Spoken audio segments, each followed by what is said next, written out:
I've just seen the biggest impact on my mental health and just my overall everything, and I think it's really important for me because I always say like human connection and community is everything, but leaning into that and seeing really what has come out of it in my life in the past year and a half by making that a priority has been probably one of the most significant things for not only my health, but my personal and professional growth.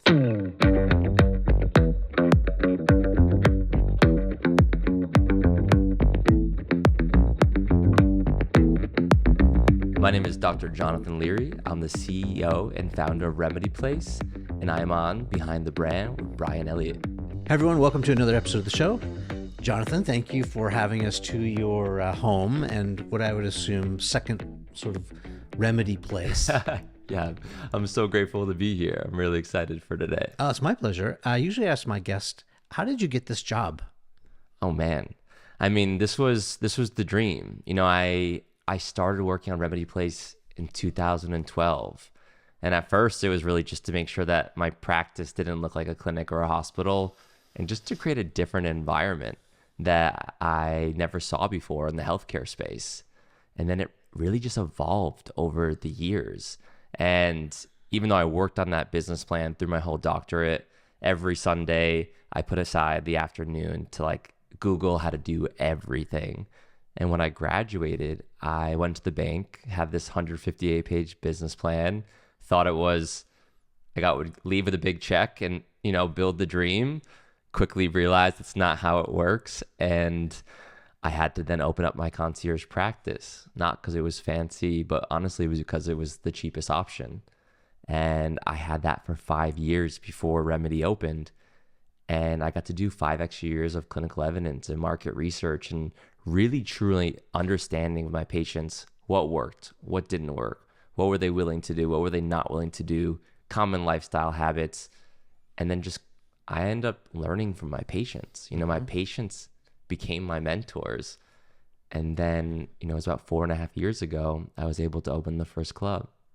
So let's go back. For those who don't know, maybe specifics of your doctorate degree, it's a DC or? Yeah, okay. Doctor of Chiropractic. Yep. And then my private practice focused on a non-surgical, non-drug approach for surgery prevention and chronic pain rehabilitation. But it was a really cool blend where I would do everything from functional medicine, your chiropractic, your physio, and Chinese medicine, but all in one. Mm-hmm. And was that here, we're in an undisclosed location somewhere like West Hollywood Hills. Are you from LA?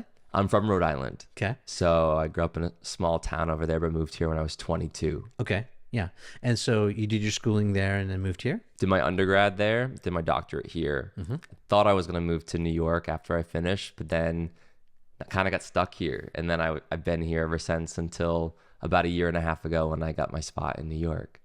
A lot of people who watch and listen to this series, I think they're at different stages. Let's put them in 2 buckets. Yeah. One is, I'm surprised to continually get messages from people coming right out of school. It could be high school or college. I'm surprised. I was like, hey, I'm 16. My teacher told me to watch this Cool. because, it's a series for entrepreneurs and I want to be an entrepreneur. Yeah. That's amazing. Or if you're in college and you're just graduating, you're trying to figure out what you want to do. But there's a whole other bucket of people who are hitting reset right now.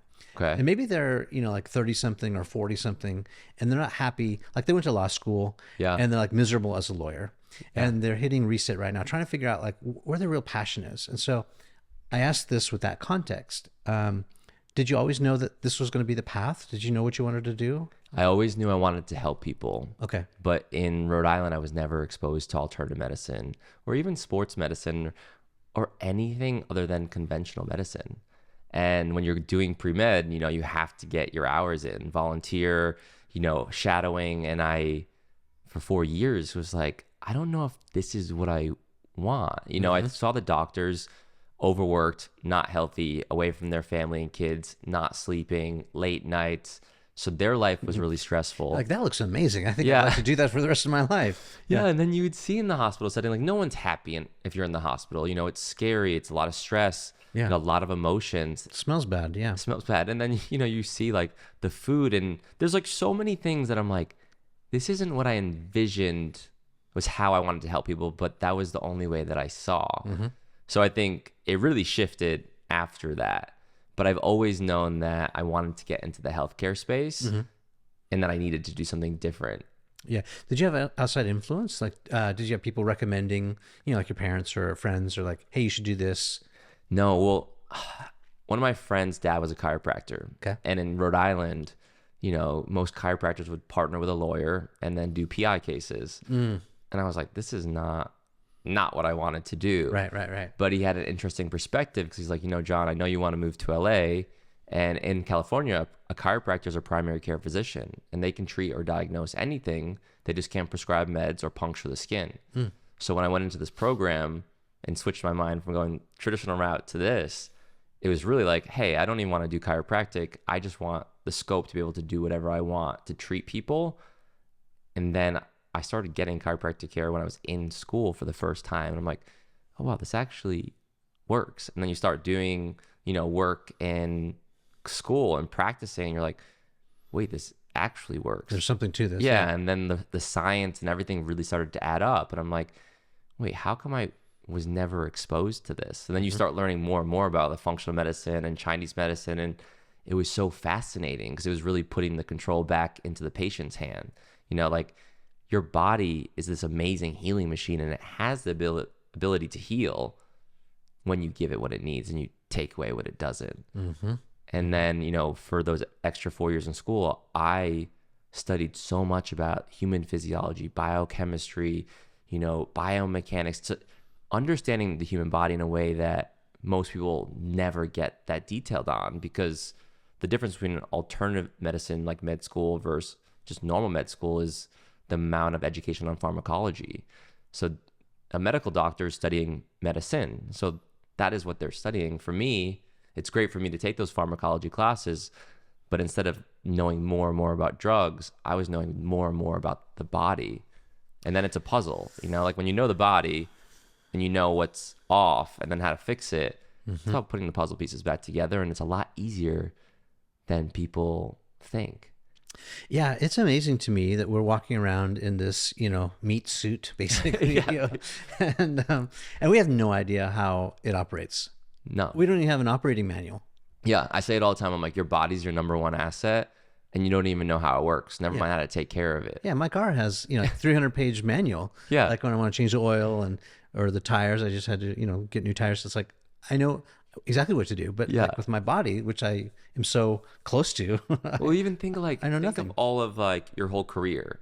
Your roadmap and your plan and the hard work and what you need to do, like your business plan of life for your career to fix it, to be successful.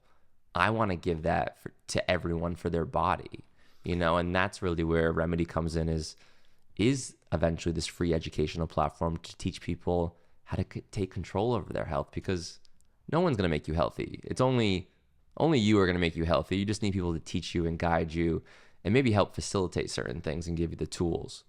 Yeah. And I would guess that for everyone, that realization comes at different times. Yeah. Because there was a time, all through my 20s, maybe up through early 30s. I'm about halfway done now. But like, I didn't think about my health at all. Yeah. Because it wasn't an issue. I could eat 6 or 8 tacos, no issues, no worries. Like I was good to go.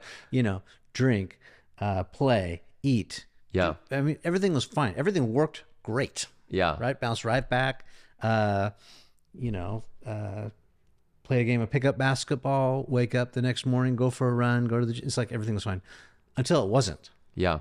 And then you're like, uh-oh, like I took all that for granted. Well, it's crazy because if we were just taught the importance of it at an early age, it would be, so much better. But we were just always told it's expected, like you're just healthy. I was never told you had to put in the work. Like people with the fitness craze and that evolving, that was really the first correlation of like normal, regular care. But remember, working out still is stress in the body.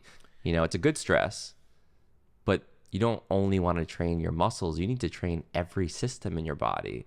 Well, it's not just that too. It's like, I realized that I wasn't training correctly. Yeah. Like, all the things I learned. I played 3 sports in high school. I played football, believe it or not. Yeah. I played baseball and I played soccer. and all three sports, varsity letterman and blah blah blah, and thought I knew everything about everything. Yeah. Until then, later on in life, I was like, oh, I've been lifting weights wrong my entire life, or Yeah. my running form has been bad, or my recovery Yeah. is wrong. Like I have it all backwards. So it's like, you're right. There's no like, and it's so hard again with all the information out there to sift through it to know, well, what's truth Yeah. and what's theory, what's actually efficient and efficacious, and what is snake oil. It's so hard, right? Because it's like at first we just wanted people to move, and that's great. Like movement is better than no movement, right? Right. But then every fitness program has always been built off of, for the most part, as like the history is like strong and powerful, right? It's like athletic moves, athletic training, but for the average person. But unless you're an athlete, you don't need to be strong and powerful. You need to be functional and pain-free. So I think it's like no one has taught anyone from all these athletes, that had the trainers and the attention, that eventually once that's done, it's a whole new form of training. Mm-hmm. And then everyone's always looked at athletes and those trainers to figure out, even if I'm not an athlete, that's how I should train. But at the end of the day, like your biomechanics and like stability, mobility, your muscle imbalances, if you understand how your body moves, you can always get your body pain free. Mm-hmm. And addressing the weaknesses and not what you're good at. Like you shouldn't be going to the gym and just doing the same thing. It's like, no, what is weak? What isn't moving? What's not stable? What's not mobile? And what are these imbalances? And it's very prescriptive. Yeah. And that takes a lot of education, because I think most trainers too, like anyone could go get certified in a weekend course, but no one can learn the body in a weekend. It's something that has to be mastered, and really successful programming has a lot of science to it. And I hope eventually that trainers have to be at the level of almost a physical therapist, because you can do a lot of good and you also can do a lot of bad. And it isn't just about looking good. That's a very small percentage of it. Right.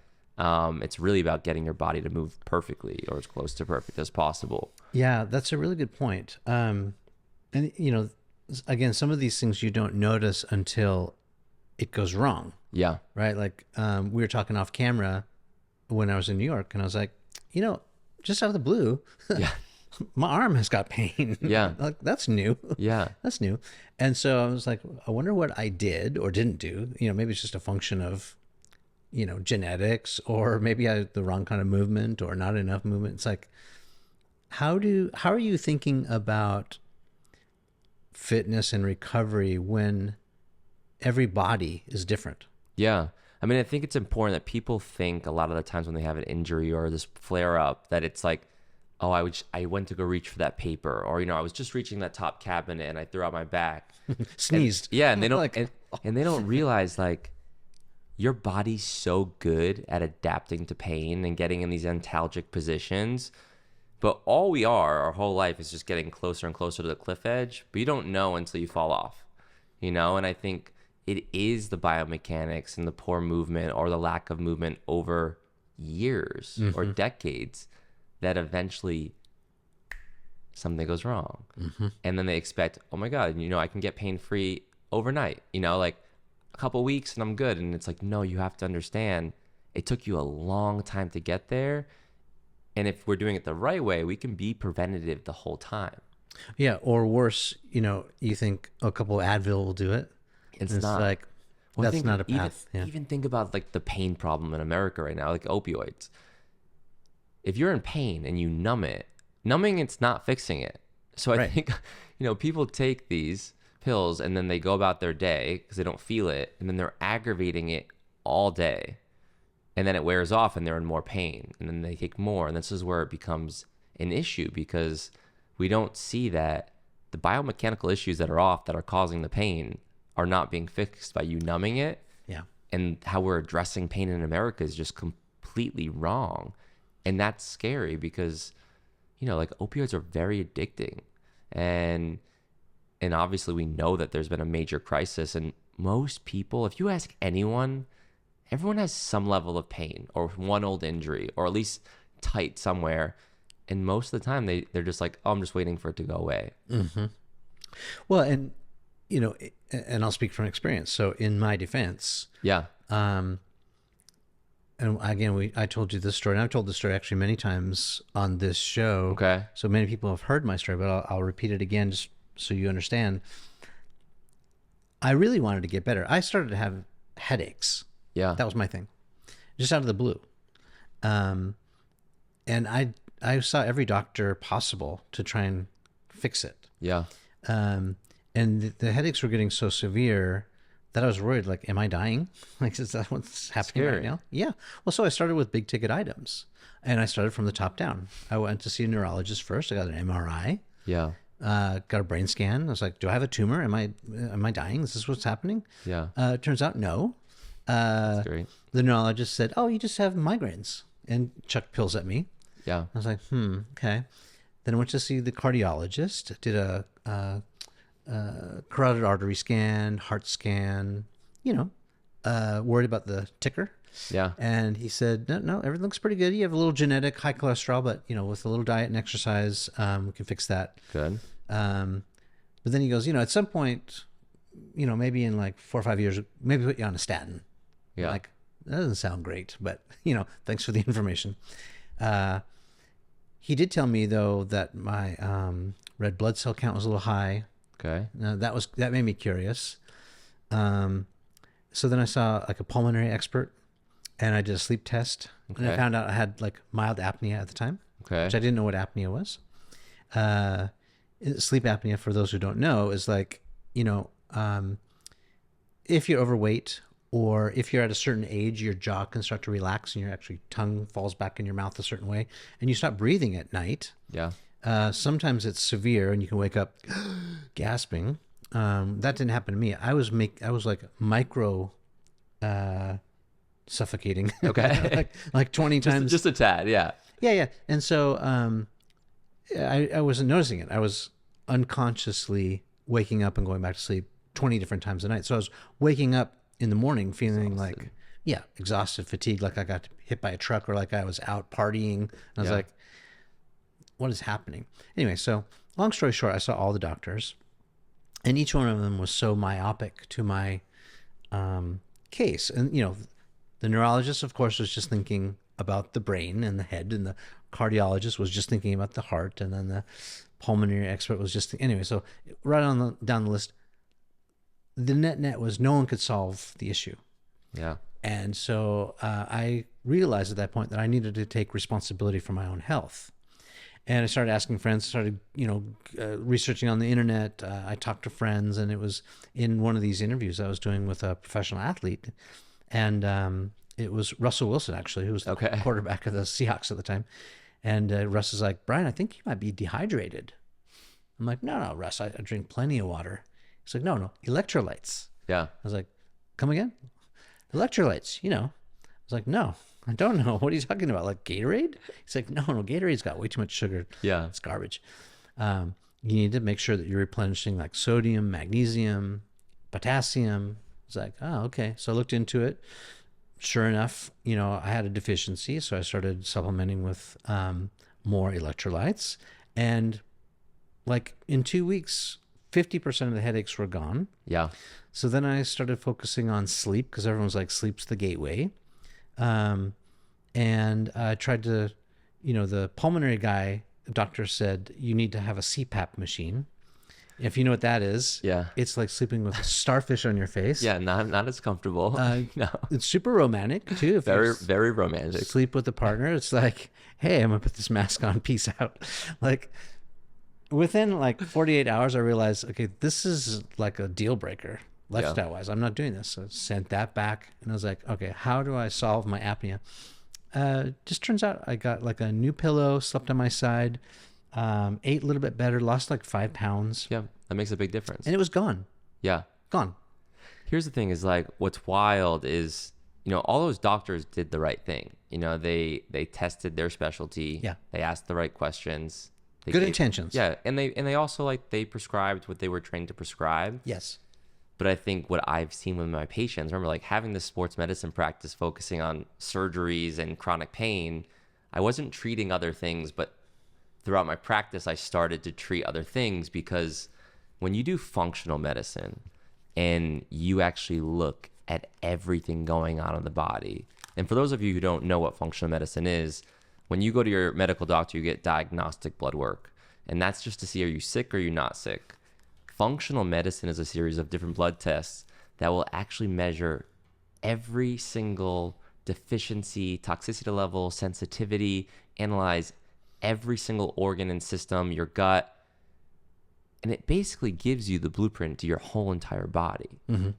And then when you see what you're deficient in and you're seeing these imbalances, remember, all these different biochemical reactions all use multiple things.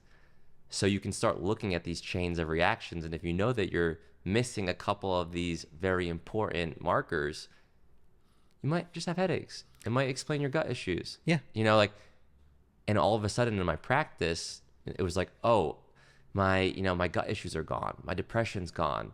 My autoimmune condition isn't having any flare-ups. And they're like, what are you doing? You healed me from this. I'm like, I'm just giving you what you need. Yeah. And then the body knows. Like, doesn't matter what you're dealing with.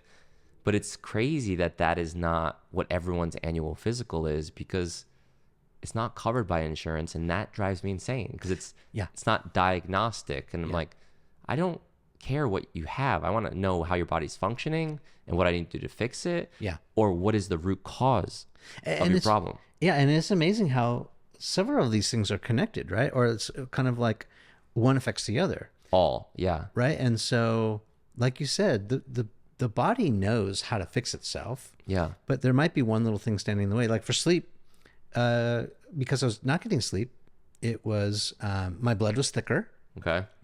More red blood cell count. So I was getting less oxygen to my brain also when I was, not breathing correctly. That was giving me headaches as well. Yeah. And then also cortisol levels were much higher because I was stressed out because I didn't have enough sleep. So yeah, you just eliminate one of those little roadblocks and then things start falling into place. Yeah. And that's what's so cool also too. Like, there are these foundational pillars that, from movement to nutrition to mental health, like these free self-care practices that work across the board. And you don't need to go on all these different fancy programs or these fancy diets. It's like, no, it's actually very simple. And if everyone just took those principles and adapted it to their life, they would get better. But they have to put in the work. That's the thing, is like, if you're lazy and you don't want to do the work and you don't want to make lifestyle changes, you're not going to get better. But if you're willing to do it, or if you want, like, even, it's not even about not being sick, it's about being the best version of yourself. And you get one life. Like, why wouldn't you want to see what you could do, or what you could be successful with, whether it's your relationships, your career, your health? I mean, anything. And that's what I'm so excited about, 'cause in my practice, it was a reminder every single day how grateful I needed to be for my health, because I wasn't in their shoes. And it didn't matter how much money you had or how successful you were. When your health goes to a certain point, or it's irreversible, you can't buy it back. Right. And when you are your healthiest self, you are happier, you are shining brighter, you are more successful, your relationships are better. I mean, you're more the way you even shine, like, everything about you is different.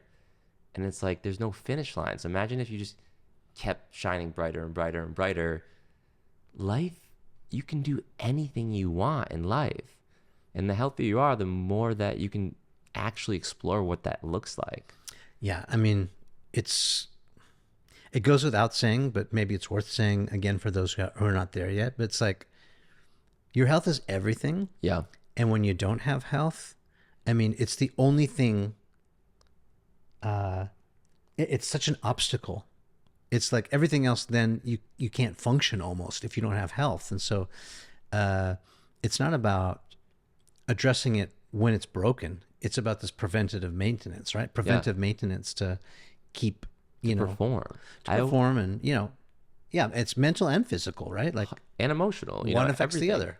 And I always say, it's like, performing is performing in life. Like, every one of us is performing as a parent, performing in your work, performing in your relationships. I mean, everything. And it was just wild to me with all my pro athletes that I was like, why are they the only ones paying this much attention? And it was like, oh, that's their career. They need to perform. I'm like, well, don't we all need to perform? Mm-hmm. And that's when I started treating patients that weren't athletes. And I transitioned my whole sports medicine practice to the average individual, because I'm like, we all need that same level of care and attention. So you were the successful doctor, you had a growing practice, and then you sort of decided to put that on pause. Yeah. Yeah. Well, it was when hard. did that happen? Yeah. I mean, the first year that we opened Remedy, I slowly transitioned out, but it kind of came back to this principle of, I was a year into my practice and fully maxed out wait list. And one of my patients looked at me and she was like, John, this is amazing. And like, this is very cool to watch. And like, you finally started to like really become successful within your career. But she looked at me, she was like, how are you going to change healthcare though, if you only see one patient at a time? Yeah. And what year was this? Give us a time That frame. was in 2016. Okay. So it was, into my practice, and I was like, you're right. Like, it doesn't matter that I'm maxed out. There's only so many people I can see. And if the vision really is to reach the masses, I can't do that. And that's when I brought Remedy back to the table and started working on the business plan. But then when I tried to at least see some patients, you get it. As an entrepreneur, there's things and stressors and fires every minute of every day. And I just found that I could be on an investment call, then be healing a real estate deal, and then a partnership, and then someone is late, and then I'm sitting in with a patient, and then I have a marketing meeting after. And although my patients would never know, I didn't feel like I was 100% present within that time with my patient. Mm-hmm. And the moment that I started catching myself a couple times, I'm like, it's not as fair, because energetically, like, I need to make sure that I'm giving this everything that I have. And when someone's really struggling, they're very dependent on you. And I'm like, I'm not the type of guy that is like a little bit in. I'm 100% in or 100% out. And really? Yeah. Couldn't tell. Yeah. And that was where I was like, okay, like, the mission of Remedy is to help reach more people than any company in the world, right? And truly make people feel better. But I have to give up seeing the patients and grow this brand. And the occasional time that I get to work on a patient, I'm like, oh, you know what? I miss this. Yeah. But I also love what I'm doing right now. And, and seeing how many people it's helping already each year, and even on a daily basis, I'm like, this is so cool. So, this series is called Behind the Brand. We talk about branding and brands a lot. Yeah. People watch and listen to learn how to grow their brand. How did you come up with the Remedy brand? Talk about, like, how do you see brand? Yeah. Like, what is a brand? And then talk about the Remedy brand. Yeah. Brand is everything. I think it's when I was told that before Remedy opened, and like, you meet with branding agencies and they're all so expensive. And I'm like, it's like, does it really matter? It's just the name. Like, it doesn't matter. And then you realize, like, I think because of these past 4.5 years and understanding the power of the brand being so strong and people connecting with it, and that relation and that awareness of that brand, it changes everything about the business. It changes how you're able to raise money. It changes how you have to market or don't have to market. And it also just changes how people interact with it. And so many times before, like, you see a lot of brands or companies that just don't care. And then it's very clear, like, you can have a very strong brand. You could have the same numbers and the same model. And the one that has the brand and that presence and that attraction, you're going to be able to get so much more, And I think it's really interesting to watch, because it's like a restaurant, right? There's a million restaurants, there's a million gyms, but you're going to go to the one that you're most connected to.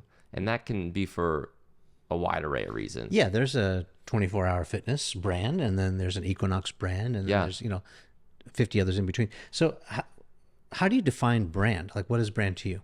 Brand is just the root of the core of who they are. And I think that is, when you're building your brand, you're also building the type of community that you want to attract to it. So how did you do that with Remedy? Like, how did you start building that brick by brick?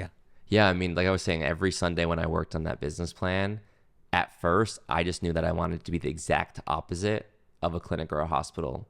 So what I did for Remedy is I just looked at every single thing that I saw and I completely made a 180. Like hospitals and clinics are white and sterile. I wanted it to be dark and moody. They would use how they would communicate with medical jargon.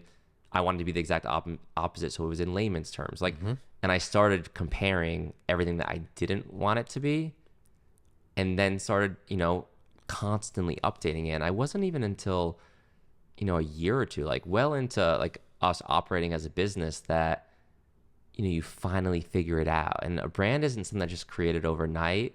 It's something that is constantly worked on and perfected forever.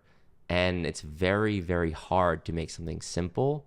And it's very, very hard to make something like easily digestible. And I think the key to success is simplicity.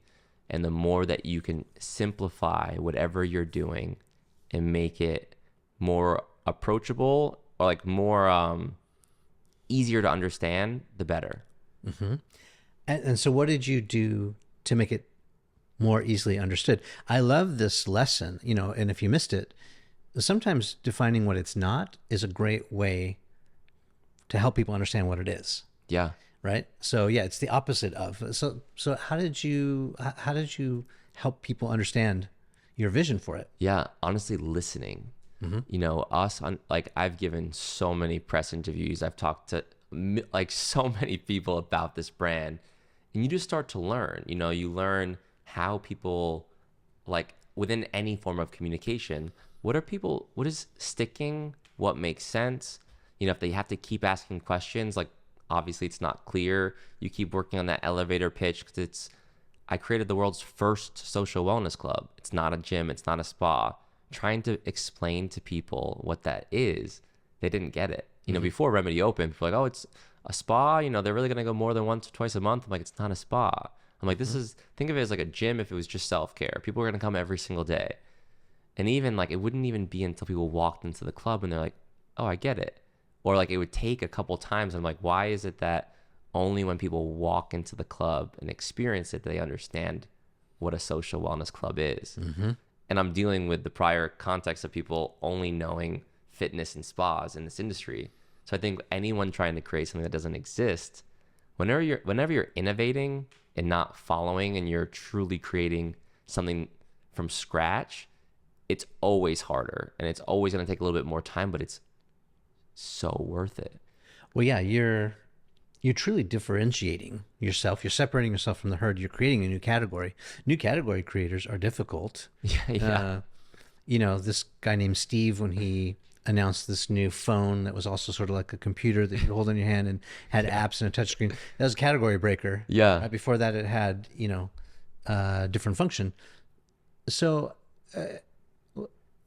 where have you had difficulties explaining? Because I'm still trying to, I've been in a Remedy, I've seen it, experienced it firsthand, but like, do you use comparisons? Because, I think about social club, we've talked offline about, there's Soho House, that's sort of a social club, right? Yeah. With dues and a membership, and there's locations, and then there's the gym. Everyone knows the gym, you either go to your local gym or but it's not even a fair to say that it's a hybrid of those. It's even a different category. So what's been successful for you? Yeah. I mean, for me, I was always like, just like I knew what I didn't want to be. Yeah. My rule was, okay, if I want to innovate something in the health and wellness space, I can't look at anything in the health and wellness space. So I would take inspiration from designers or architects or hotels or hospitality as a whole. I'm trying to create a hospitality-driven experience in the wellness world. Right. So whenever I'm like traveling or anywhere in the world, I'm always looking at architecture, art, different hotel standards, different how people take care of people in any other way. Like, what is that top concierge saying? When you're at a nice store buying a nice jacket or whatever it may be, I'm looking at, where do I feel most taken care of and the most supported? And where do I feel most comfortable? And that is where I pull my inspiration from to figure out, how can I bring those feelings into the health and wellness space, down to even like our designers or anyone we worked with. if they've worked on gyms or spas, I'm like, I don't want to work with you. I want to work with someone that has no idea about that space. Mm-hmm. And maybe they've been building hotels and restaurants. And then we had our first designer, Bells and Whistles. They never worked on anything in the health and wellness space, but I picked them because I'm like, I don't want you to have any like preconceived notion of what you should be doing. Yeah. I want you to go in completely blind, and I'll teach you all the science. Mm-hmm. But you know what I'm saying? I do know. So, yeah. So, I mean, it sounds like you're in the people business. You have to be. We all are, you know? Yeah, yeah. But I mean, particularly you're in the taking care of people business. Yeah. You're in the hospitality business, right? I mean, they just happen to be getting healed and feeling the remedy, you know, when they go to your place. But yeah, and that's a great way of thinking of it. So where are some of these places that have inspired you, whether it's a great hotel or a great restaurant or architecture? Yeah. I mean, I think there's like 3 brands that I always like really loved and looked up to. Mm-hmm. You know, I think what Equinox did for luxury fitness, you know, they took something that was buzzing, made it super cool, mainstream, very artistic, like campaigns. It was like a whole new revolution in the fitness space. And I was always blown away and attracted to that, to the point where I worked for Equinox. I was a trainer at Equinox in Boston way back in college. Sure. And then when I was exposed to Soho House when I moved to LA, I just thought it was the coolest thing. You know, it was like so international at the time. And there was like, you walk in and you just know it's like, this is such a cool community. You know, it has this exclusivity feel. Design's cool. They're in all the right cities. Mm-hmm. They have the hotels, and you know they're catering to you anywhere you go. You know, anywhere I travel, there's most likely a Soho House. You know, it's like you know what to expect with the food or the hotel or whatever they have at each one. Yeah, you know, and I'll just chime in here. That's one of the things, markers that you know you have a brand. Yeah. That if there's a shorthand, and also it's consistent, right? That's like you can go to this Soho House and the other. It's like, okay, there's some continuity there. You probably have a brand. Yeah. And that's the hardest thing. You know, some people that scale too fast, or if you franchise, you lose that. And you need to protect that, because if consistency is not there, the brand can start to unfold in not a great way. Right. And then the other one was Restoration Hardware. You know, I was never a designer. Now I'm like heavy into the design, but I remember always walking in to a Restoration Hardware store and I'm like, this is not how I've ever seen furniture set up. I want my whole entire home like this. Yeah. And the reaction from the guest to walk into a space and see like and envision what your home, like dream home, would look like. And they put you in to the setting of like, this is what my life needs to look like. And everything was symmetrical, everything was balanced. And then when I met Gary Friedman for the first time and hearing his philosophies and how he talks about the spaces and the galleries, or even like they built a hotel and he's like, it's not a hotel, you know, it's my guest house. You know, this is my home that I'm letting people stay in. And it's so cool to hear from some of these, you know, geniuses within the space of like building something so successful that didn't exist and paving the way.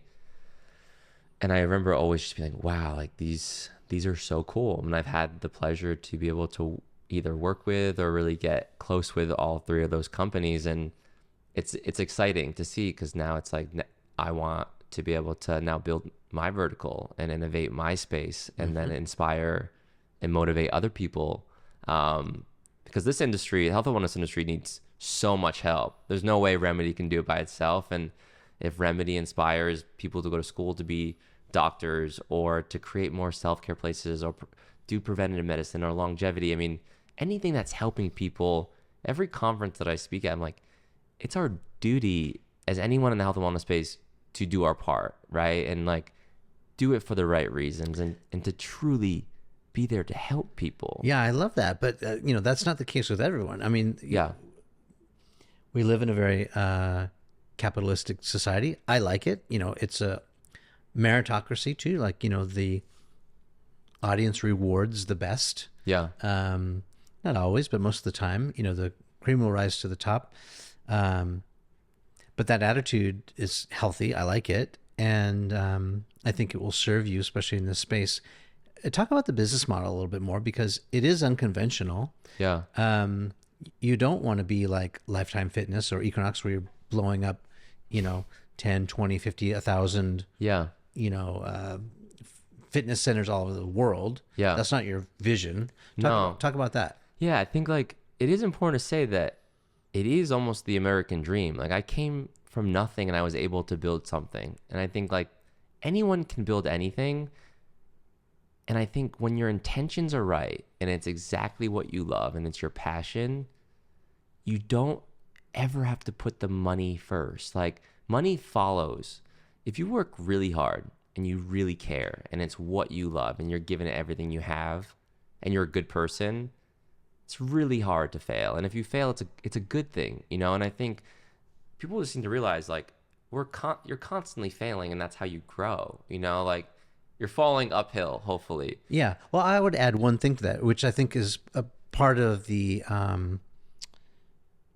package that you're already talking about, but Yeah. we just didn't mention, but I want to underscore. I believe all those things that you said are true.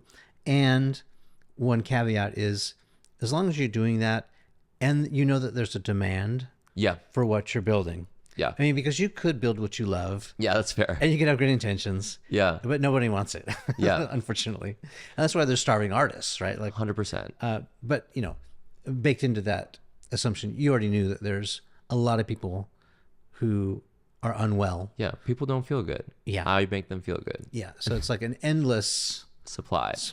Yeah. Yeah, and I think, but like our whole business model is when you like I noticed in my practice, all of my patients that I helped over those years, I created such amazing, strong relationships and bonds with them. And my patients became my investors, they became my mentors, and it was like paying it forward, but that was never the intention, right? And I think we're lucky that our business helps people, and then people recognize the brand, or they connect with the brand, or they have the memory of the brand of, oh, Remedy introduced me to this. Remedy made me feel good. Remedy helped me at my lowest. So energetically, if we're helping people all day, say there's like 100 people coming in every single day, and you have 100 positive connections, and then they leave, they talk about it, then they come back because they know it works, and then they try new things, and like that also works. Then they come with a friend, or they change their date night, or they have a meeting, or bring their whole corporate team.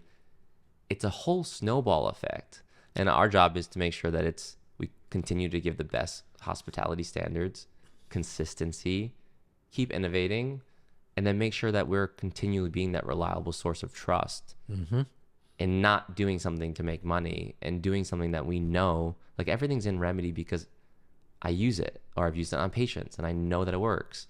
I would never just put something in that's flashy. We could easily go into beauty or aesthetics and start injecting people and make a lot more money, but that's not what I'm here to do.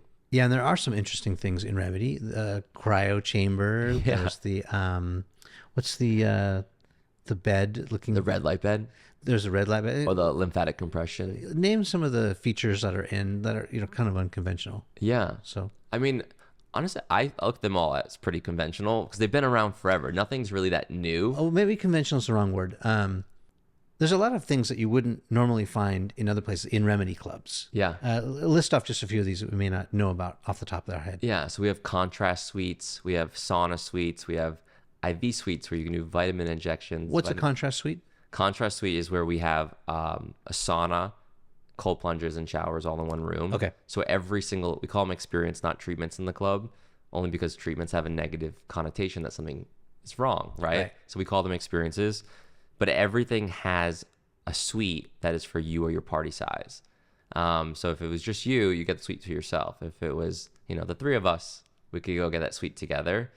And that flexibility is what also makes it social. So we call it social self-care. It's like your date spot, meeting spot. Yeah. The only thing that we can't be social with is our hyperbaric chambers right now, but in our future clubs, they will be.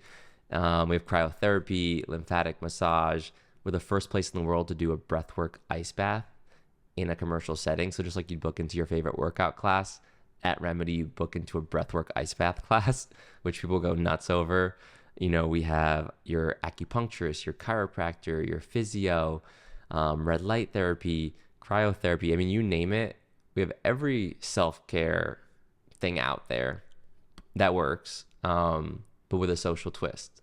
So like I was saying, like our whole thing is about social self-care and enjoying these experiences with somebody else or with multiple people. Yeah, you said something that struck me. Maybe it was subtle, and I hope you guys didn't miss it. I just want to underscore for you guys. So you were saying that as you were helping people solve their problem, basically, whatever that was, Yeah. They became your investor. Yeah. They became your cheerleader, your evangelist, your whatever. Yeah. That's pretty amazing. And I think that's another page from the playbook that we can take from this. And that is when you solve people's problems, there's a result.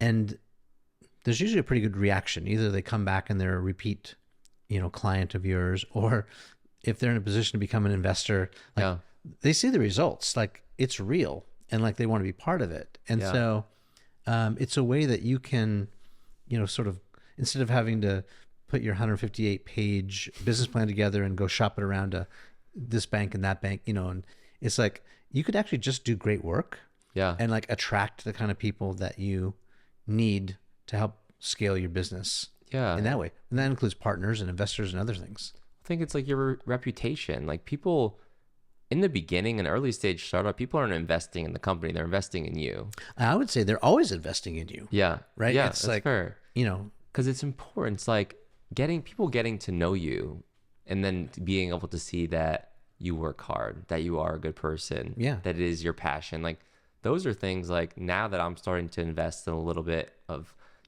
entrepreneurs and these companies, I'm like, that's what I'm looking for. It's like, who has the most fight, who's in it for the right reasons, and are they a good person? Right. I don't care, Jonathan, what you do. I just want to be part. I'll hitch my wagon to yours. Yeah. Because you could do Remedy today and you could do something. It's like, I just want to be, riding shotgun with you. Yeah. It doesn't even really matter. I'm so lucky. I really have the coolest investors, and it's, they're in it for the right reasons. They believe in the concept. And I think that also adds to this like momentum and this like special thing that we have is like even every single dollar that has gone into Remedy has a really cool story behind it of like, help them from surgery or save them from this chronic issue. And tell me one of those stories. Yeah. I mean, oh my goodness, there's so many.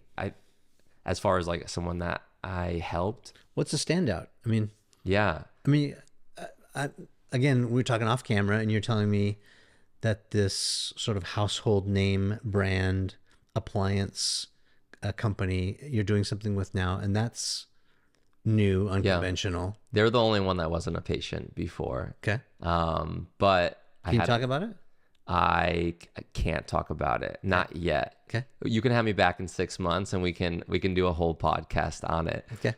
But like I had like one patient that pulled out his back before the World Cup. This was like one of my first patients. He's a polo player, and someone called me. They're like, "You need to go. He needs your help." Worked with him for a week, got him playing. It was like this big, comeback story. They didn't think it was going to happen, and now 9 years later, I've treated every single family member, this whole entire family, and through that, his family was in the hotel world, and like I met so many interesting people, and through treating and helping his whole entire family, they've always been like the most supportive people that they're like another family to me. Or I have another investor where he was actually our first investor. His wife was supposed to get back surgery and she flew here. She booked me out like 3 months in advance. And she didn't tell me anything other than she had this back issue. And she sat me down and she said, "Hey, I have surgery planned in a week and a half, but if you can fix me in a week, I'll cancel." And I'm like, "Wait, what?" And no pressure. And I was with her for 7 days, all day, every day. I was like, "I don't know what I can do with you for all day." She's like, I want to book you out. I don't want you to see anyone else. And she canceled her surgery. And then, I was obviously getting to know her, and she's like, "My husband would love this. You need to meet him." Finished. Next week, he calls me. He's like, "I need to meet you in New York. Meet me in New York." Sat down for 10 minutes, and he said, "I want 10% of your business. What do I have to pay?" Oh, wow. And that was my first investor. And he's like another whole, like his family's my family. And it's cool because obviously in the beginning, you know, especially that early stage when people had no idea. When I was saying social wellness club, they're like, what is this LA thing? Or they would be like, you know, Yeah. this is the most LA concept I've ever heard. And now it's trending everywhere. Well, I'll be honest, I'm trying to get my head around it. Yeah. I mean, I've been in it and I'm still trying to get my head Yeah. around it. Yeah. And that's the hard part with anything new. So right? why not build 50, 100, 1,000 of these and dot them all over the world? Because it will lose how special it is. And, you know, like, I don't want this to be the McDonald's of wellness. I want to create the most special, unique spaces. And whatever that allows me to do, like, I don't want to ever put a definitive yes or no on what my plan is, because I don't know what the plan is. I know what the North Star is. I know what I want to accomplish. I know I want to constantly innovate and reach more people. But at the end of the day, I don't think that 1 million clubs is how I change healthcare. I think at the end of the day, it's building the strongest brand that I can build and keeping that trust and reliability, and then using that brand to provide that free education and all these other verticals that we're exploring that just diversify the business, that diversify in the sense that it gives us more ways to help people than just one. So how many do you have right now? How many? We have 2 open and 2 in construction. So you have New York and LA. New York and LA. The next one is in New York. The 4th one we haven't announced yet. And then we'll do 2 clubs a year moving forward. You know, we opened the first one 3 months before the pandemic. The plan was always to scale at that pace, but the pandemic slowed us down, you know, and it was a good thing. Like, honestly, the universe just like slowed me down, taught me a bunch of lessons. And, you know, for those 3 years, it helped me build a foundation that I would have never had. And even like if I got a business loan way back when I finished my doctorate, if I launched Remedy back then and it was a miracle of me getting a loan, Remedy would never be what it is today because the world wasn't ready. And I think a lot of the times people question when some things don't work out, or when they do, and it's like, don't worry. Like everything, like if I told you the amount of stories behind Remedy and like you get upset or you're like, how could that not work? And then you find out exactly why everything happens. And you have to trust the process. Yeah, I was going to say, are you one of these guys that thinks everything happens for a reason? Or how do you look at the world? I think it's half and half. Yeah. I think half of it is that you have to put in all the work. You can't sit there and expect everything to happen the way it's supposed to happen. You can't just manifest. Like you can't control anyone else except you. If you control and do the best that you can do, and for all those reasons I was saying before, if you do that and then trust the process for the rest of the world and everyone else, I think that's the only way to approach it. Because the more that I believe that, and the more that I like set intentions behind that, and the more I work on myself in this business, the more it just happens. You know, and I think we don't understand. I don't know if we'll ever understand the power of an intention or power of a thought, but I can tell you now, like, this was just a dream. And, you know, I had like strong dreams and a strong vision, and I knew what I wanted, and I was like so clear on it, and it happened. And now it's not about like achieving the old dream. It's like, how do I dream bigger, and how am I setting up my infrastructure to make sure that I can do everything in my power? So where are you capping things? Like, how many wellness clubs will you have? Yeah, I mean, I think the goal for me is between 15 and 20. Okay. And how about how many people can be part of each club? Like, you've capped that as well, yeah? Yeah, so it's an inclusive club. So I didn't want to, if my goal is to change healthcare, I don't want to have a private members club, because then it's kind of defeating the purpose, and it's already a luxury product. I didn't want it to be even less accessible. So, but what I did was I made an inclusive club with an exclusive membership. So we capped the amount of members per club just to build community. At what? Each club changes based on square footage. So in LA, we capped it at 200. In New York, we capped it at 300. And now our clubs are getting bigger, so we might have a little bit more in some of those new clubs. But everyone else is a la carte. Like, anyone can make a reservation.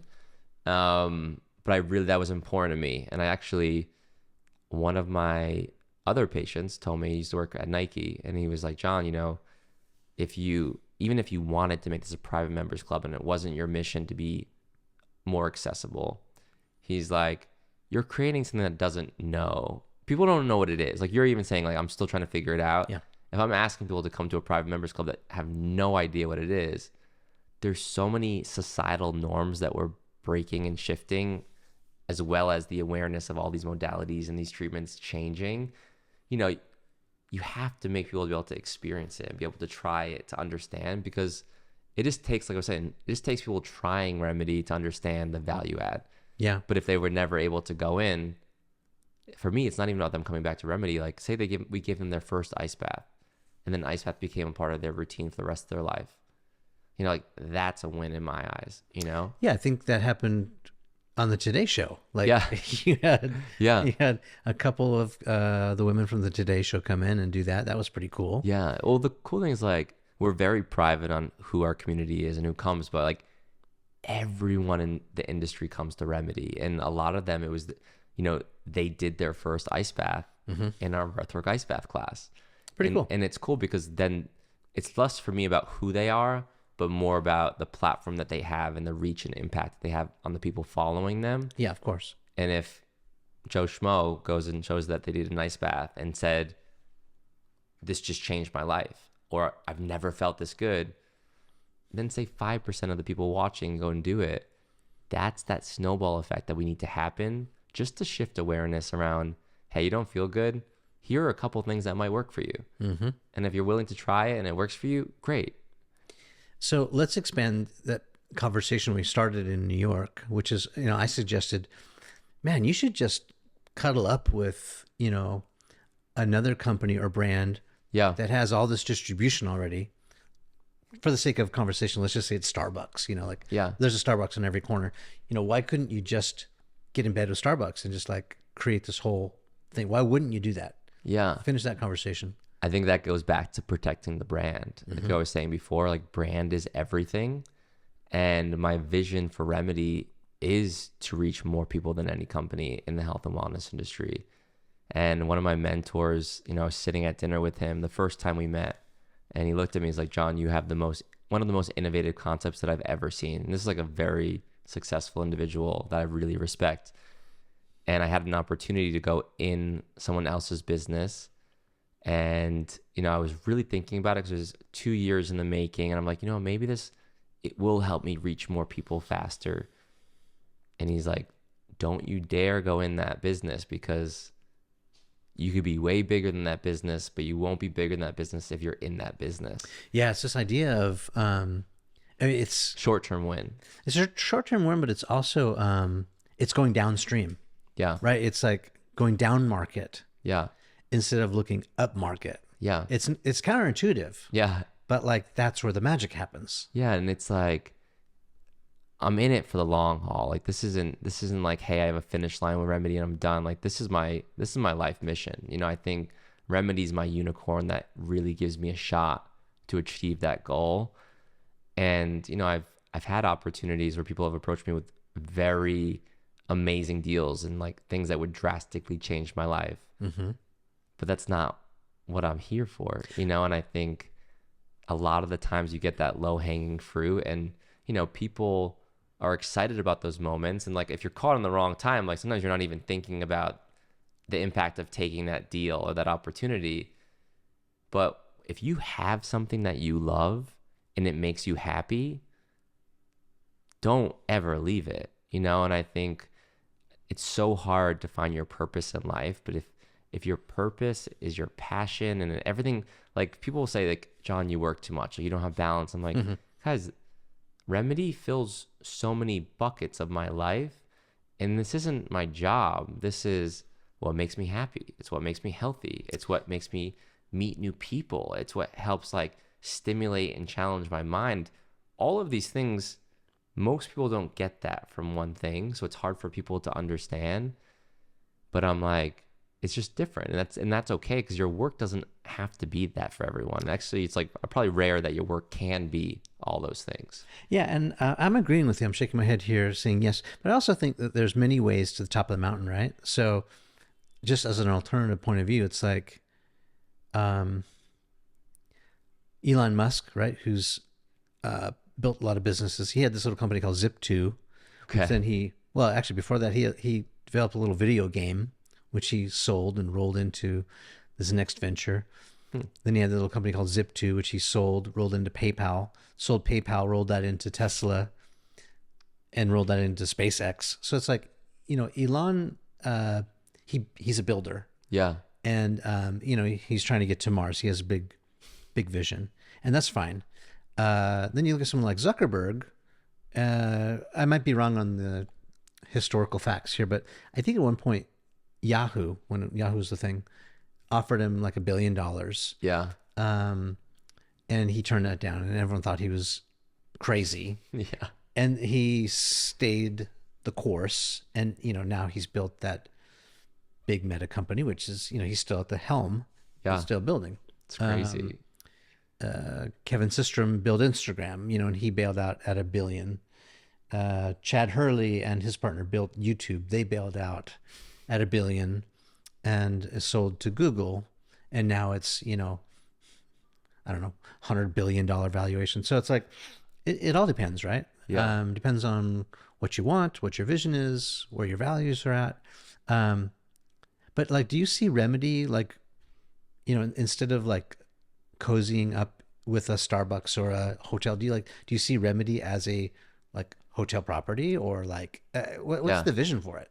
I mean, I see Remedy as it can be anything. I have so many different, when I'm thinking of like my wildest dreams and like really pushing the boundaries of what it could be, there's so many new verticals of this business that I want to explore. Like what? Like maybe there is a hotel, maybe there are a lot more products. Maybe there is, a digital side and a tech component that helps reach more people faster. Maybe there is more and more ways that we can tap into your individual data and help you in real time. I think my goal with like the clubs are always going to be more and more luxury. And like if there's properties, whether it's a hotel or whatever else, if we get into living or whatever that may be, those will always be very luxury. But I do think with tech and other different things that are evolving in the AI space, there's a lot there that allows us to reach so many more people and also make us so much more accessible. Yeah, a lot of people have tried that. I remember, Adam Newman's in the news again, trying to buy back WeWork, the brand that he sold. Yeah. And that's now, WeWork's one of our partners. We love WeWork, but they are, having a moment where they're restructuring and trying to I heard. get back to where the greatness where they were. And at one point, Adam had this concept when he was at, running the company, where it was like, we live. Yeah. And it was sort of like a community concept. And I remember they had like these summer camps where people would come and play and hang out and camp together and sing Kumbaya and all that. So it's like very community based. And so, and another one of our favorite sort of brand stories is the story that Seth Godin offered me. And he said, to determine whether or not you have a legitimate brand, is it something that someone would stand in line for? I was at the mall, as one does, to get something the other day, and I was struck by the fact that outside Hermes and Chanel, there's a line of 75 people. Yeah. And I thought, oh yeah, this is part of their brand. They want you to wait. Yeah. There's only 5 people in the store. It's so funny when you see that. But you know what? Makes sense. That actually is a brand decision. Their brand is, no, you can't have it right away. No, it's not accessible to everyone. Yes, it is expensive and maybe you can't afford it. That's the story that they're telling you about their brand. That's part of their values. Yeah. And so if you're someone who's willing to wait in line and who values exclusivity and, whatever those other touch points, then that brand resonates with you, right? Yeah. And so Seth was like, imagine if Nike built this hotel, and Nike hasn't built a hotel, but you can sort of close your eyes and imagine what it would look like and feel like, and what amenities it might have, in the lobby or in the room. And maybe this is kind of the exercise you're doing with Remedy, right? And maybe there actually will be a Remedy hotel at some point, but it's like, the opposite of that is generic. Yeah. And that's a strategy too. I mean, Hyatt has that strategy. Marriott has strategy. There are some nice Marriott hotels, but for the most part, when you're looking for a Marriott, you just want one that's like a stone's throw from wherever you're having your business meeting. Yeah. It doesn't have to be special. It just has to be clean. And you hope, the price has to be good enough. So, and same like with generic medicine, you don't care who makes it. Yeah. Like, does it get rid of my headache, or, does it clear up my skin rash, or whatever it is. And so a brand is very distinct or distinctive. It's also something you'd be willing to pay a little bit more for, a premium. And it's special, and it's unique. And it lives in the hearts and minds of the people who experience it. Yeah. So once you create it, and then there's this touch point, then you're sort of done at that point, because then, like I was in a remedy club, and I looked at the hyperbaric chamber. I thought, oh, that's interesting. I got in the cryo chambers. Cryo chamber. First time ever. It was a little bit scary, to be honest. Yeah, it's definitely intimidating. Well, only because you get down to nothing. Yeah. Like, all your clothes are off, and you have a little wrap, a little robe. Yeah. That's basically a curtain that goes around your waist. Yeah. And you're thinking, this is like, what, 200 below zero? Negative 160. Negative 160. And I'm thinking, just logically, like, aren't my extremities sort of in danger here? Like, no, and that's why there's a safe amount. If we locked you in there, there's definitely a tipping point where the cold is not good. Well, so then I actually got in, and yes, there was frost, piling up on my eyelashes, and things were getting cold, but like everything below and protected by the curtain was fine. But it's actually a great experience. I felt invigorated. It was a similar, I've cold plunged a lot, so I knew what that was like. I wanted to go in the cryo chamber to experience that. But it's like, now I have that experience, and now like in a remedy club, now I sort of know what that feels like and looks like. And that now is what is living in my heart and mind as the brand, and I got to experience some of the other feelings and and it's great because it's very peaceful, and I mean, I could see myself just chilling there, or reading a book on the Shea Lounge, and that's the goal, getting an adjustment, or so. I think you're doing good work. I think you're going in a good direction. I'm super excited to see where this evolves. That means a lot. Yeah. I think this year's the year. I think people are going to see a big inflection point in our business, and we've been working so hard behind the scenes, and I think with these 2 new clubs that are opening, people are going to see a new side, a new elevated side of Remedy, a new, more social, experiential, and we're learning. I think the longer that we're around, the longer, more data that we have, and the more that we can understand our guests, the more we can take care of them. Yeah. What have you learned? Maybe let's touch on that. Yeah. I think our number one thing is people really have loved the social side. I think people, that was a big hope. When I launched it and it said social self-care, I'm like, here's your date spot, your meeting spot. If it didn't hit, it wouldn't have mattered, right? Because it could just be like people just go and do their services like any other wellness space. But the social side, and we call them social substitutions, like people are really looking for new ways to connect with people, and also to connect with like-minded individuals. You think if you're single and you're in New York City, it's like, how are you going to meet new people? Like, people go to a bar, people go out at night, and alcohol is a depressant and a dissociative. If I'm trying to connect more with people think that they connect more with alcohol, but you don't. Being with somebody new in a heightened state of self, you are really knowing, like, is this a connection? Is there, like, your gut intuition is even stronger, and it's cool just to see, like, wow, like, we can really help improve someone's health and their social life at the same time. And that was something that was a big priority of mine. Yeah. There's a really good chance that, if you love to cold plunge and I love to cold plunge, or you care about what you eat and I'm caring about, it's like we probably become pretty good friends. Yeah. We have a lot in common. Yeah. Yeah. Do you know this term, Huberman husband? No. Do you know who Andrew Huberman is? Of course. Yeah. He's the best. So there's this whole kind of meme, or like this trend of, there's, I think, a large number of women who love Andrew for obvious reasons. He's a stud on every level. But like, there's the husband side of it. So like someone like me who like sees what Huberman does and tries to emulate what he does, either like, tries protocols or live that lifestyle. Yeah. And so you become this Huberman husband, Okay. this husband who lives this lifestyle like Andrew Huberman. And so basically what I'm saying in a fancy way is just like, there's like-minded people.